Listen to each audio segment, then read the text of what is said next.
Binigyan nila ito ng isa pang pagkakataon.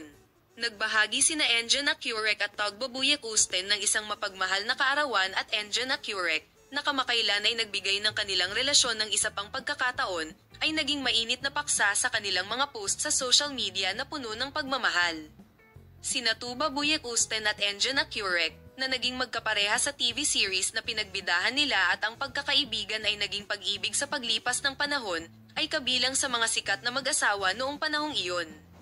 Ang sikat na mag-asawa, na mas gusto na mabuhay ang kanilang relasyon sa malayo sa spotlight, ay naghiwalay sa isang nakakagulat na paraan at ginulat ang kanilang mga tagahanga. Magandang balita ang dumating mula sa sikat na mag-asawa pagkatapos ng 1 taon at kalahating paghihiwalay.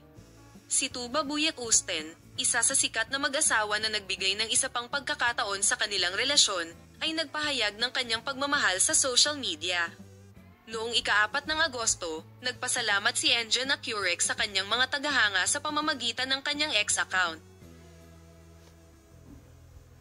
Walang katapusang pasasalamat sa lahat ng nagdiwang ng kaarawan ng aking sikat na artista. I'm glad to have you, sabi niya. Walang katapusang pasasalamat sa lahat ng nagdiwang ng aking kaarawan. I'm glad to have you. Superman, anong meron gi recent fling up? Si Togbabuyek Usten, na hindi na natiling hindi tumutugon sa mga salita ng kanyang kasintahan, ay tumugon kay Enjan Akurek, I'm glad you exist. Sinagot din ni Enjan Akurek ang kanyang kasintahan gamit ang isang puso at rosas na emoji.